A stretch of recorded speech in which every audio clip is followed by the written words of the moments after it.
Assalamualaikum dan salam sejahtera yang dihormati guru dan rakan-rakan sekalian. Hari ini kami akan membentangkan tajuk penyakit jantung pembunuh nombor 1 di dunia. Melalui pembentangan ini, kami akan menerangkan apakah penyakit jantung, puncanya, tanda-tanda, langkah pencegahan, serta kaitannya dengan matlamat pembangunan MAPAN atau Sustainable Development Goals. Penyakit jantung ialah penyakit yang menjejaskan fungsi jantung dan saluran darah. Salah satu jenis yang paling biasa ialah penyakit arteri koronari, iaitu keadaan apabila saluran darah yang membekalkan oksigen kepada otot jantung menjadi sempit atau tersumbat akibat pengumpulan lemak dan kolesterol yang dipanggil plak. Penyakit jantung dikenali pembunuh nomor 1 di dunia kerana ia menyebabkan jumlah kematian yang sangat tinggi setiap tahun. Apa yang membimbangkan ialah penyakit ini boleh berlaku kepada sesiapa sahaja tanpa mengira umur atau jantina. Dahulu, penyakit ini banyak berlaku dalam kalangan warga emas, tetapi kini semakin ramai golongan muda turut mengalaminya akibat hidup gaya yang tidak sihat. Ramai pesakit juga tidak menyedari mereka menghidap penyakit jantung kerana ia peringkat awal penyakit ini mungkin tidak menunjukkan sebarang gejala. Oleh sebab itu, pemeriksaan kesihatan secara berkala amat penting. Punca utama sakit jantung. 1. Pemakanan tidak sehat. Pengambilan makanan segara, makanan bergoreng, serta lemak tepung, gula, dan garam yang berlebihan. 2. Kurang aktiviti fizikal, menyebabkan lemak mudah terkumpul di dalam badan. 3. Merokok. Bahan kimia merosakkan saluran darah dan meningkatkan tekanan darah. 4. Penyakit sedia ada, diabetes, tekanan darah tinggi, dan kolesterol risiko. 5. Faktor keturunan, memainkan peranan dalam meningkatkan risiko. Antara tanda-tanda penyakit jantung ialah: pertama, sakit atau rasa terselesa di bahagian dada. Kedua, mengalami sesak nafas atau cepat letih walaupun melakukan aktiviti ringan, berpeluh sejuk atau pingsan. Ketiga, pandai rasa sakit di bahagian bahu, lengan kiri, belakang leher, atau rahang. Jika seseorang mengalami simptom-simptom ini, mereka perlu mendapatkan rawatan dengan segera kerana setiap minit sangat penting untuk menyelamatkan nyawa. Cara mencegah penyakit jantung ialah: pertama, mengamalkan pemakanan yang seimbang.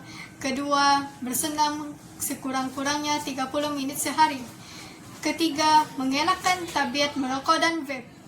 Keempat, mendapatkan tidur yang mencukupi serta mengurus tekanan dengan baik. Seterusnya, pemeriksaan kesihatan secara berkala juga penting supaya tekanan darah, aras gula, dan kolesterol sentiasa berada pada tahap yang normal. Selain itu, kita akan melihat bagaimana penyakit jantung berkait rapat dengan matlamat pembangunan MAPAN SDG yang diperkenalkan oleh Pertubuhan Bangsa-Bangsa Bersatu atau dipanggil PBB. Walaupun terdapat 17 matlamat SDG, penyakit jantung mempunyai hubungan yang sangat erat dengan beberapa matlamat utama.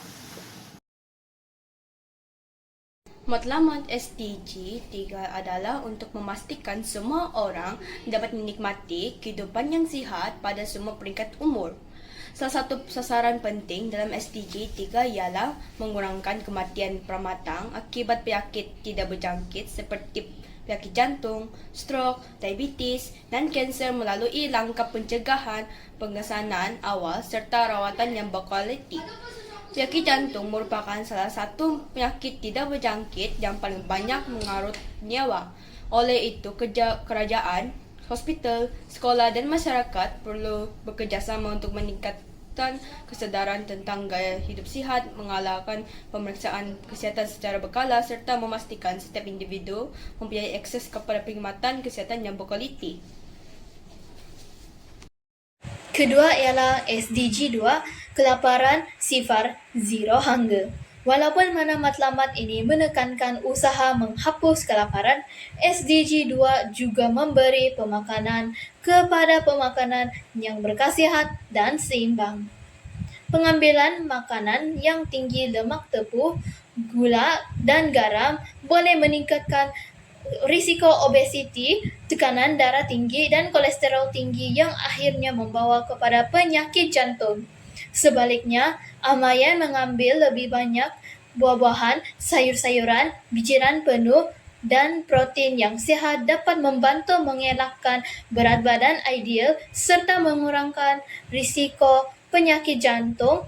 Ini menunjukkan bahwa pemakanan yang baik bukan sahaja mengelakkan kelaparan, malah melindungi kesihatan jantung.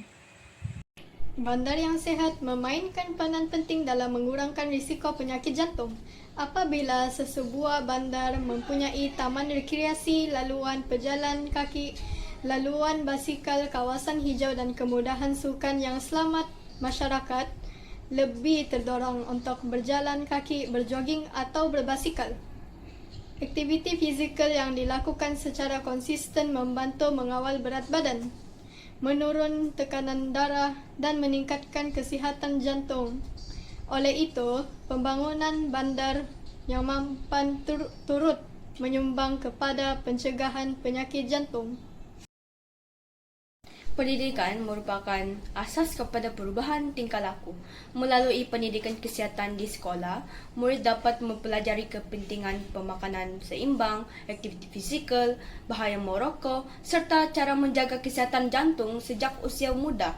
Apabila ilmu ini diamalkan dalam kehidupan seharian, risiko dapat penyakit jantung pada masa hadapan dapat dikurangkan. Pendidikan juga membolehkan masyarakat membuat keputusan yang lebih hijak kaitan kesihatan mereka. Kesimpulannya, penyakit jantung bukan sekadar isu kesihatan individu tetapi juga merupakan cabaran pembangunan global. Pencapaian SDG memerlukan kerjasama semua pihak termasuk kerajaan, institusi pendidikan, sektor kesihatan, komuniti dan setiap individu. Jika kita mengamalkan gaya hidup sihat, mengambil makanan berkhasiat, aktif bersenam dan menyokong usaha pembangunan mampan, kita bukan sahaja melindungi kesihatan diri sendiri, malah turut membantu mencapai matlamat pembangunan mampan menjelang tahun 2030. Oleh itu, menjaga kesihatan jantung bermaksud kita juga menyumbang kepada pembinaan masyarakat yang lebih sihat, produktif, dan mampan untuk generasi akan datang.